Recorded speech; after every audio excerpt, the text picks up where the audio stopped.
YouTube, what it do? What up? Welcome back to a new video. If this is your first time here on the channel, thanks so much for stopping by. Definitely check out some of my other videos, and if you like what you see, go ahead and like, comment, and subscribe. I greatly appreciate it. It's time for some recent pickups. This video was all about the recent pickups, guys. It's about that time. This is part one of my summer pickups. There's going to be two parts. And so today I'm going to be sharing with you the things that I picked up throughout May and June. And then part two will be all about July and August. So let's get into it. Spoiler alert. There's a whole lot of Nintendo in this video. All right. This is the Switch 2 edition. So yeah, just wanted to let you know off the break. I'm just going to jump right into it.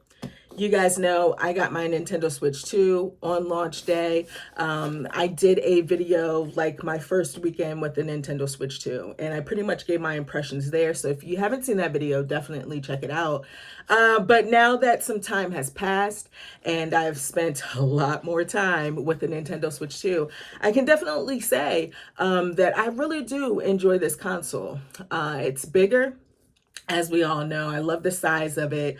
And the screen, I had my reservations about it because it's not OLED. But honestly, I think the screen does a really good job of displaying like vibrant colors. It looks really good, very impressive.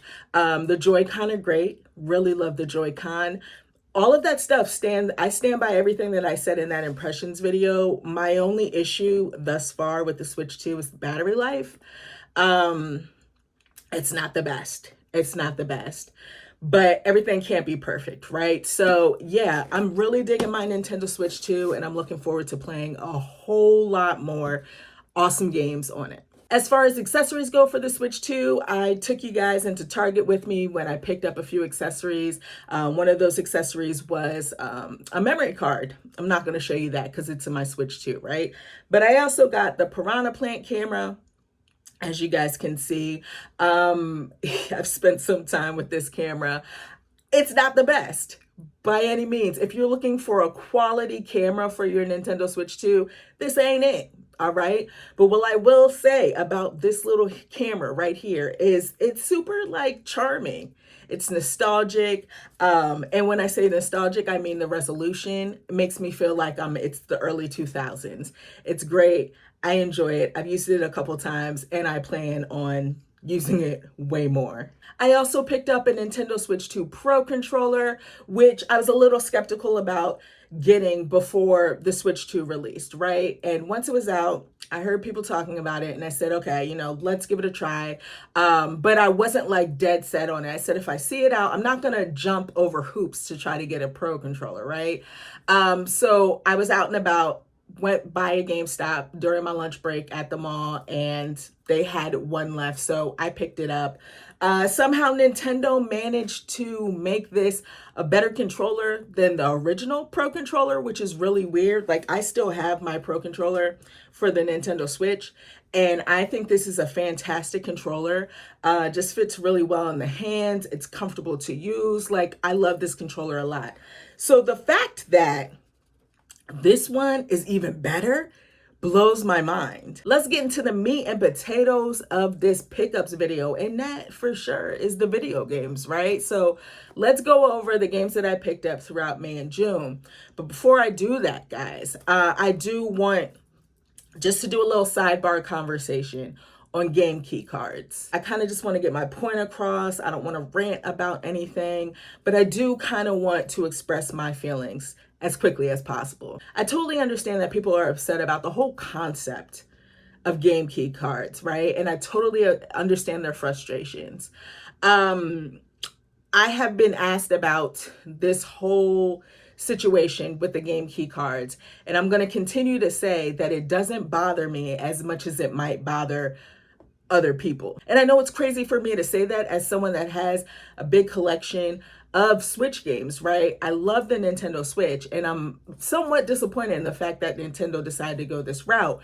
But I am not, you know what I'm saying, like upset about the fact that game key cards exist. I look at it this way, guys. Like, I totally understand how important it is for people to want to feel like they own their games.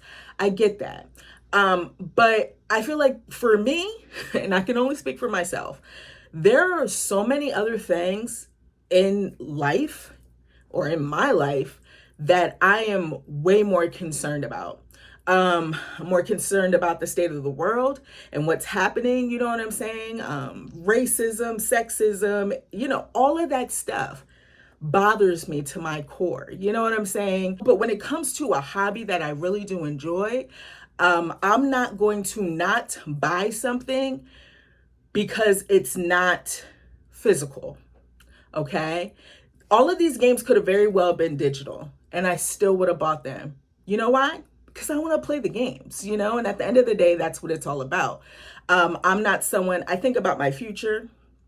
Okay, as far as my family goes, my house, trust me, I have a house, I have things, that I definitely think about. But video games and future proofing my collection isn't necessarily something that is at the top of my list. All right, so that's just my take on game key cards. None of this stuff I can take with me when God calls me home. You know what I'm saying? So I just want to let you guys know now, right now, I just want to play games, and that's what I'm going to do. So let me show you some game key cards. So as I mentioned, guys, I was at the mall, went to GameStop. I was actually trying to get lunch, right? I was on my lunch break, needed to get myself something to eat. And I went ahead and stopped by GameStop. And it was a good visit because I did actually get that Pro controller for my Switch 2. And I was browsing, and I also picked up Bravely Default. What is this? Flying Fairy HD Remaster. This is basically a remaster version of Bravely Default, which originally came out on the 3DS, which I honestly didn't play a lot of. And that's just me being honest, didn't play a lot of it. I definitely remember playing the demo, but something didn't click with the gameplay at the time. I have all the other Bravely Default games, but I haven't, played them just because I didn't get through the first game. So here we go, got the remaster. I haven't gotten around to playing Cyberpunk 2077. This is the Ultimate Edition. I can't wait to get into this later this year. Earlier this year, I did complete the base game of Cyberpunk 2077 on the PS5, and I told myself I was gonna wait until this came out to do the DLC. I've gotten rid of my PS5 version, but I did take my save and put it in the CD Projekt Red cloud or whatever. And so when I'm ready to get around to Phantom Liberty, definitely will be able to just pick up right where I left off. I love the base game of Cyberpunk 77. I thought it was fantastic. Part of me was upset that it took me so long to complete, but then the other part of me was like, you know what? I guess it all worked out for the best because the game ran great, you know what I'm saying, as opposed to what it did when it first released. So yeah, Cyberpunk 2077, Phantom Liberty will be played later this year. Hitman World of Assassination, I did pick this up at launch. And yeah, it's Hitman, guys. Like, I used to be a champion for Hitman. I loved the Hitman games of the past, like the old ones, PS2, even Xbox 360. I mean, like, for real, Blood Money is like the cream of the crop when it comes to Hitman games for me. Hitman World of Assassination is basically you take Agent 47, right? But it's like an open world. It's like an open playground, all right? You're given your targets, and you can go about any way you want to, for the most part, with taking those targets down. You can go in and try to be sloppy about it and get yourself all hemmed up, you know what I'm saying, and shot. Because trust me, that'll happen, because it's happened to me a couple of times so far. Or you could be way more stealthy with it, you know what I'm saying, knock people out, throw them in a little dumpster or a freezer, take their uniform, and, you know what I'm saying, try to play like you're that person until you creep up on your target. You could poison people, you could throw objects. I mean, it's all over the place, and I really like it. It's super, it's kind of overwhelming, to be honest. I played through the tutorial, which is rather lengthy, and the first mission with 2 targets. And yeah, I was like, oh my gosh, I was a little stressed out because I'm like, I want to make sure I'm at the right place at the right time, but it's really not that serious. And I'm not someone that's going into this like, oh my gosh, I have to be the stealthiest. But you do have to pay attention to what you're doing and try to be careful for the most part if you don't want no problems. Street Fighter 6 Years 1 and 2. This is the Fighters Edition. Can I just tell you how beautiful this game is on the Switch too? Oh my gosh, it's a beautiful looking game. This has been so much fun to play. I've already completed a couple of the characters in the story mode. Who was it? DJ, Chun-Li, and Lily, I believe. Just been having fun with it. Again, I feel like it's beautiful. Beautiful looking game. Love the backgrounds, the environments, like the stages and those backgrounds, like the animations. I found myself like not paying attention to what's going on. Of course I lost, but not really paying attention to what was going on in the fight, but like looking in the background to see all of the intricate things that are just like happening, all the animations. It's crazy. Beautiful art style. Love the music. This is a good time. To round out these Switch 2 games, guys, I did pick up the Nintendo Switch 2 version of Rune Factory Guardians of Azuma, which I've spent quite some time with. This is probably the most that I've ever spent with any Rune Factory game, to be honest with you. I've always played a bit there, a bit here, a bit there, but never really got into it. And I've gotten into this. I definitely need to come on back to it, but it's a good time. You are doing your dailies, so you have like this area, this farm area where you plant your seeds, tend to your crops, you cut down trees, you pick up weeds, you do all that as your dailies, right? But then you also have characters, NPCs, which you can form relationships with. Okay, so it's kind of one of those cozy games. And then there's also the fighting aspect to it, right? The combat. The exploration and the combat for me is where this game shines for sure. Combat is somewhat simplistic in this game. It's pretty much hack and slash with a little umph to it, right? You got some special moves that you could do, but it's nothing crazy. But I enjoy that a whole bunch. And I really like going out and about and exploring, the fields and everything and seeing what enemies I can come across and what I can find out there. So much fun to me and super relaxing. Not to mention there's a ton of side quests. Like there are so many side quests in this game that I've come across. So yeah, I find myself trying to chip away at those side quests. It's a little fan servicey. All right. Like I said, you can build relationships with some of the characters in this game.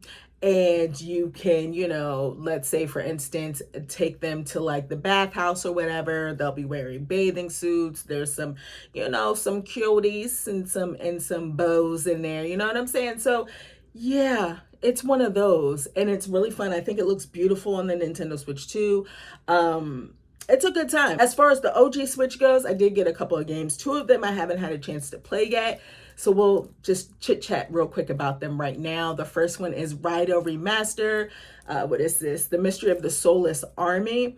When I saw this at the Nintendo Direct, I was like, you know what? I'm getting it. I actually have the Rhino plushie, which is pretty funny.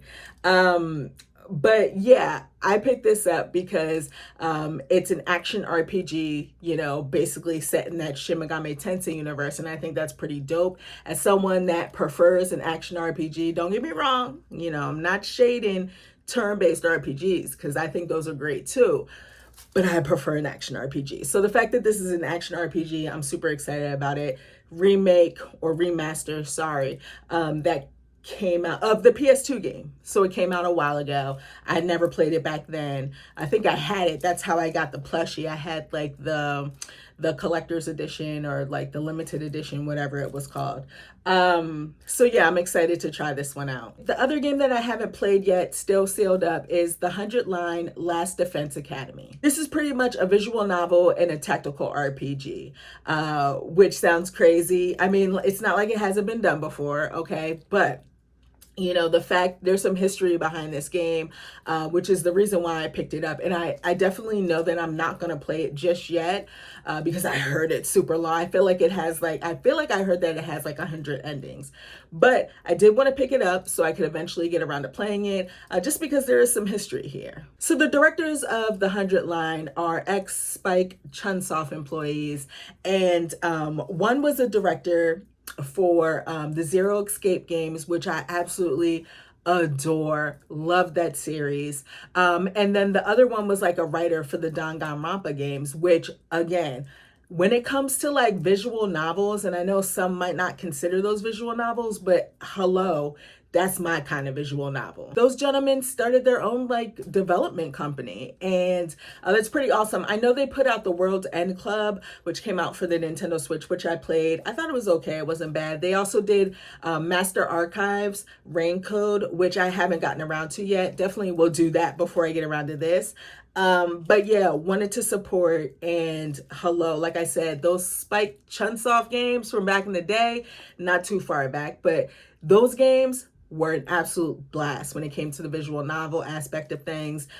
So yeah, I feel like I'm already automatically gonna dig this. Sanabi is a good time. I haven't completed this one yet, but it's pretty much an action platformer, right? And the main character, the thing is, the main character has like a grappling hook, I guess, as like his arm, one of his arms, so he can like grapple around. I can see speedrunners loving the hell out of this game because I feel like it has like, you gotta be fast, right? And I'm not the fastest.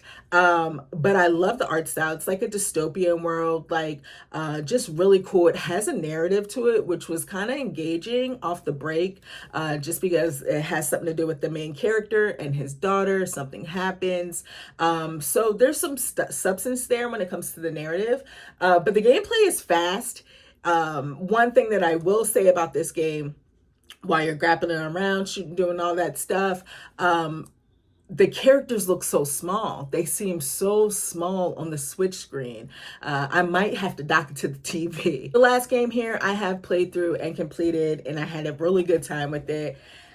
I got the big old collector's edition. It's Pipistrello and the Cursed Yo-Yo. Why I got this big old collector's edition, I don't know. I was trying to support because I had a feeling that this game was going to be my kind of game, right?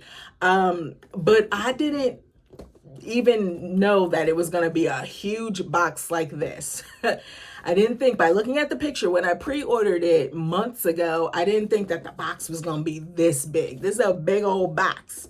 And the reason why it's big, you get this little old game, and then you get, let me show you guys this because it's super cute.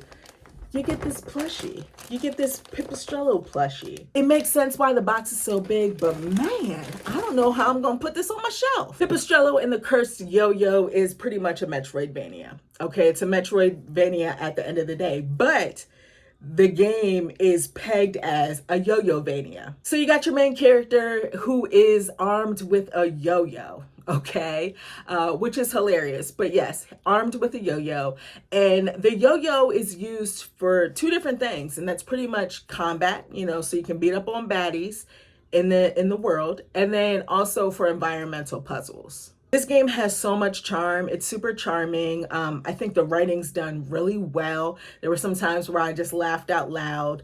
It has a retro vibe to it. As a Game Boy girly, Game Boy Advance girly, I totally got the vibe that this was like a Game Boy Advance game just because it's like that top-down 2D perspective. It just felt pixelated. You know what I'm saying? It definitely is pixelated. Some of those environmental puzzles totally had me scratching my head. I think it took me close to 20 hours to complete the game, and it probably would have been less than that if I could figure out some of the puzzles. Even though this is a Metroidvania, which I feel like there's so many Metroidvanias out now, Pipistrello kind of like does something different when it comes to, you know, upgrading your character, right? So you have like your own little layer or your hideout that you can go down to, and you have someone there that will basically give you contracts, right? So you can take out a contract and bring back a certain amount of money, Okay, it has to be money. After you accept the contract, it has to be the money that you get along the way by beating up on enemies or finding money out in the wild. And you could take that money that you get after you accept the contract, you could take it back to your little home base and basically level up your character that way. And I thought that was it was totally different. You still have a skill tree and all that good stuff.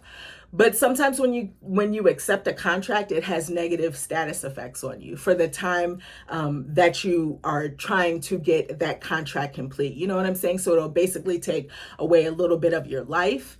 You know, let's say you have 3 hearts, it will make it so that you only can have 2 hearts. So it kind of is a challenge for sure. And you kind of have to think about if you want to deal with that. But there are, you know, you can level up your character that way, which I thought was interesting. You don't really see that too much with Metroidvanias. I highly recommend Pipistrello and the Cursed Yo-Yo for anyone out there that enjoys a good Metroidvania or wants that like retro vibe in a modern game. It's definitely there in Pipistrello and the Cursed Yo-Yo. All right, guys, that's everything that I picked up throughout May and June of this year.